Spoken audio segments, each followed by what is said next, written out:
This is the blue Tron blade.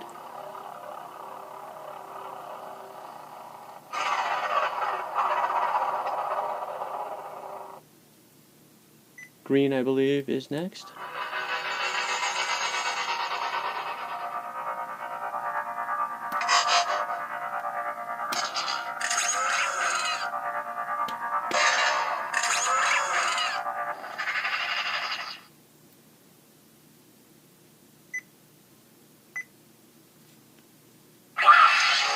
It's a blue fire blade. Green fire blade. Rainbow blade. Strobe, which is fantastic. And then we go through the POV and the battery meter blade. But rather than bore you guys to death with that stuff, I'm going to show you what is the really cool part about this guy. Because it's the Goth Master Chassis, that means it's got a crystal chamber in it. And typically, the way you access it is to unscrew this bottom section here and slide it off, but I just really thought that was kind of inelegant, so what I did was I did a twist reveal. So you just twist the section here, and crystal chamber lines up perfectly with these cutouts. Let's actually show you guys what it looks like with a blue or a green or something not strobing. There she is.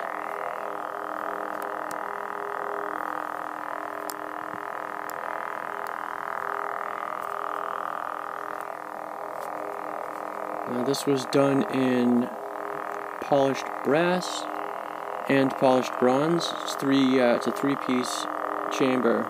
It's both bottom bits and then a center bit.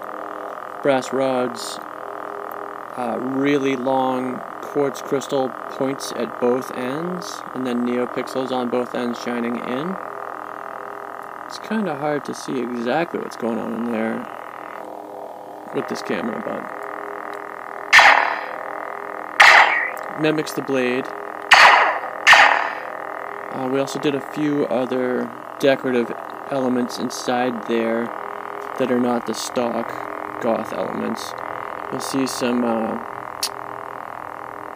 brass mesh acting kind of like a radiator cowl or something in there behind everything. And then we also modified the base pieces, these two, to... They had points in the middle before, pointing in, which makes no sense to me because you want the crystal pointing to either end, so machined those off, so now they have holes in the middle with their little grabby arm things coming in to grab the point of the crystal.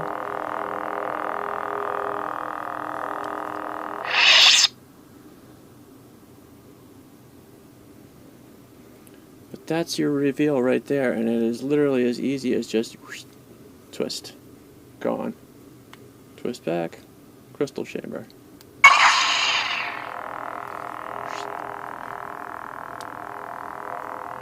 One more crystal chamber, crystal reveal. Now, the other thing you could do, if you wanted to,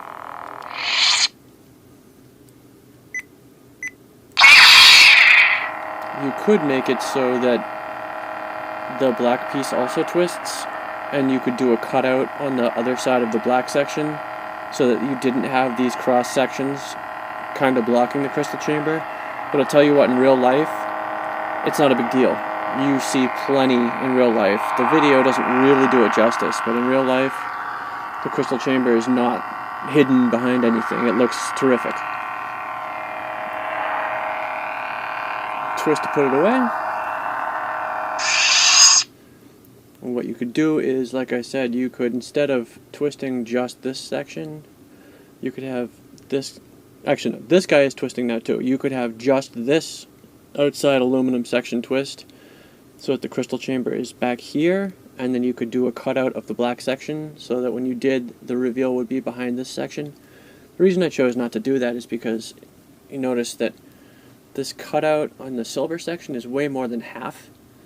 So if you did a cutout in the black section also, you're limited to just a small cutout that is something you could hide behind this section of silver here, which again is that tiny little bit right there.